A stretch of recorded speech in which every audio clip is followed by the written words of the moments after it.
Pada kesempatan kali ini, saya akan memaparkan mengenai analisa bisnis PT Indofood CBP Sukses Makmur Terbuka menggunakan Porter 5 Forces Analysis dan Cash Flow Analysis.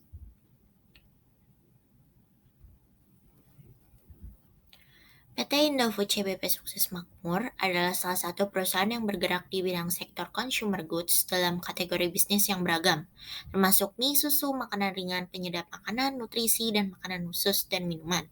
Indofood CBP Sukses Makmur didirikan pada tanggal 2 September 2009 dan mulai beroperasi secara komersial pada tahun 1 Oktober 2009.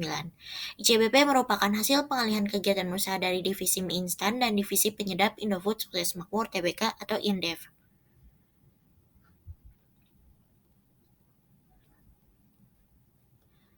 PT Indofood CBP Sukses Makmur juga bergerak dalam bisnis kemasan sebagai divisi pendukung yang menawarkan kemasan fleksibel dan bergelombang. Merek besarnya termasuk Indomie, Supermie, Sarimi, Indomilk, Citato, Kitela, Lay's, Citos, Promina, dan Sun.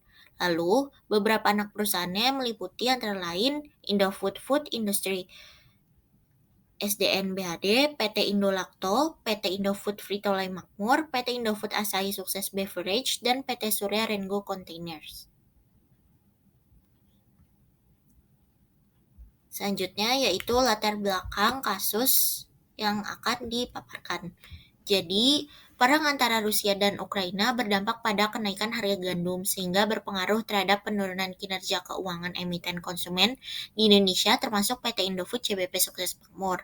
Perang antara Ukraina dan Rusia berdampak pada adanya gangguan produksi dan rantai pasok karena Ukraina merupakan negara yang menyumbangkan 29% dari total gandum internasional dan merupakan salah satu pemasok gandum terbesar bagi Indonesia. Berdasarkan hasil analisis yang dilakukan oleh sektor konsumen BRI dan Reksa, gandum itu memiliki kontribusi sebesar 15% dari HPP ICBP dan berdasarkan analisis sensitivitas yang sudah dilakukan, kenaikan sebesar 1% harga gandum itu akan menyebabkan laba bersih ICBP turun 0,9% di tahun 2022. Nah, konsumsi gandum di Indonesia itu sebagian besar diwakili oleh mie, yaitu 26,4 kilogram per kapita pada tahun lalu. Dengan analis memperkirakan akan mencapai 28,6 kilo selama 8 tahun ke depan seiring dengan pertumbuhan populasi. Dan Indomie telah menguasai 72% pasar lokal, telah menjadi identik dengan mie kemasan dan sekarang tersedia di lebih dari 100 negara. Hal ini tentu aja menjadi ancaman bagi PT Indofood CBP Sukses Makmur sebagai perusahaan yang paling banyak mengimpor gandum sebagai bahan baku produksi, yakni sebesar 4,78 juta ton gandum per tahunnya. Berikutnya merupakan Porter 5 Forces Analysis. Yang pertama yaitu hambatan bagi pemain baru atau barrier to entry yang bersifat rendah. Pemain baru yang ingin memasuki industri yang serupa dengan PT Indofood CBP Sukses Makmur memerlukan modal dan investasi yang besar. Harus mempunyai inovasi produk yang lebih baik dan membutuhkan waktu yang lama untuk sampai pada tahap dikenal oleh masyarakat luas. Nah, PT Indofood CBP Sukses Makmur telah menghasilkan produk-produk unggulan di masyarakat karena adanya inovasi yang berkelanjutan, cukup tingginya diferensiasi produk, dan mempunyai jaringan distribusi yang luas sehingga dikenal oleh seluruh masyarakat Indonesia bahkan hingga ke mancanegara. Lalu yang kedua, adanya ancaman produk substitusi atau trade of substitute yang sifatnya tinggi. PT Indofood CBP Sukses Makmur mempunyai banyak lini produk makanan meliputi mie instan, produk dairy, penyedap makanan, makanan ringan, makanan khusus dan nutrisi, tepung terigu, minyak goreng, dan margarin. Walaupun produk yang dihasilkan sudah sangat bervariasi, namun ketika konsumen merasa bosan menemukan produk yang lebih inovatif dan berkualitas, adanya isu-isu terkait kesehatan, perubahan gaya hidup, dan lainnya, maka konsumen akan beralih ke produk pengganti. Sebagai contoh saat ini itu sedang berkembang isu-isu kesehatan dalam mengkonsumsi mie instan. Maka terdapat beberapa produk pengganti hadir di pasar dan menjadi pilihan konsumsi pengganti mie instan yang lebih sehat bagi masyarakat. Misalnya seperti Lemonilo, Fitmi, Shirataki, Healthy Me, dan lain sebagainya. Lalu yang ketiga, adanya kekuatan daya tawar konsumen atau bargaining power of buyers yang bersifat rendah. PT Indofood CBP Sukses Makmur mempunyai keunggulan pada kekuatan merek dan harga yang terjangkau, sehingga daya tawar konsumen itu tergolong rendah. Di tahun 2021, market share Indofood CBP itu mencapai 75% dan diperkirakan mengalami pertumbuhan sebesar 9,9% di tahun 2022. Selain itu, konsumen Indofood CBP itu umumnya bersifat loyal. Hal ini dibuktikan pada tahun 2022 terdapat kenaikan daya beli masyarakat walaupun di tahun sebelumnya yaitu pada tahun 2021 perusahaan telah menaikkan harga jual mie instan hingga 3-4%. Lalu yang keempat, kekuatan daya tawar pemasok atau bargaining power of suppliers yang bersifat rendah. PT Indofood CBP Sukses Makmur merupakan perusahaan total food solution, yaitu seluruh aktivitas bisnis dari proses produksi, pemrosesan, hingga produk siap untuk dikonsumsi. PT Indofood CBP Sukses Makmur melakukan vertical integration dengan Bogasari sebagai pemasok bahan baku mie instan yaitu tepung terigu, sehingga karena dipasok oleh Bogasari maka akan lebih rendah harganya. Akibatnya, pemasok mempunyai daya tawar yang rendah terhadap PT Indofood CBP Sukses Makmur. Yang kelima yaitu tingkat persaingan di antara pemain yang ada atau rivalry among existing competitor yang bersifat medium atau sedang. PT Indofood CBP Sukses Makmur merupakan perusahaan yang tergolong sebagai market leader terutama pada produk mie instan. Indofood CBP itu mempunyai kekuatan merek yang sangat kuat di masyarakat. Namun jumlah pesaing Indofood CBP itu pada industri yang sama termasuk banyak seperti Mayora dan Wingfood. Pada kategori mie instan, Indofood masih menempati posisi pertama dengan market share sebesar 72%, sedangkan untuk Wingfood menempati posisi kedua dengan market share sebesar 14,9%.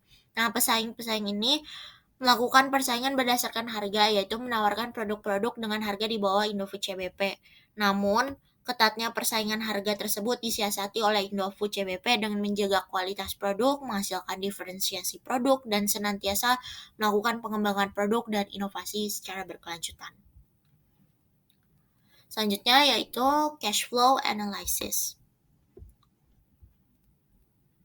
Berikut merupakan cash flow dari PT Indofood CBP dari tahun 2018 hingga 2021.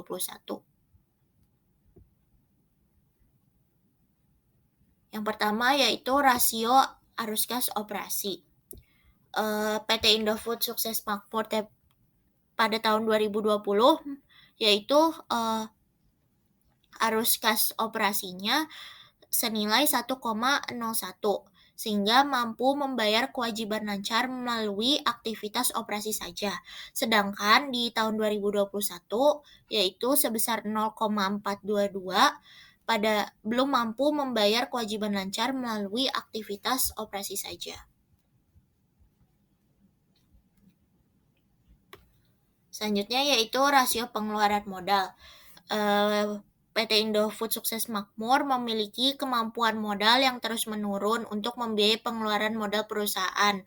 Terlihat dari di tahun 2022 sebesar 0,26709 dan di tahun 2021 sebesar 2,576882. Lalu yang ketiga, rasio total hutang. PT Indofood CBP Sukses Makmur memiliki kemampuan yang tinggi dalam membayar semua kewajibannya dari arus kas yang berasal dari aktivitas normal perusahaan. Terlihat dari pada tahun 2021 nominalnya sebesar 0,1259038 dan di tahun 2021 sebesar 0,09488989. Berikutnya yaitu strategi dan tokoh. Pertama dari Director of Corporate R&D ada yang terdiri dari Taufik Wiraatmaja, Axton Salim, dan Suhaimi Suraidi. Adapun strategi yang dapat dilakukan yaitu membuat diversifikasi produk berupa olahan mie instan yang tidak menggunakan bahan dasar gandum, misalnya menggantinya dengan tepung konnyaku. Lalu yang kedua, melakukan riset pasar mengenai tren dan minat yang sedang berkembang di masyarakat.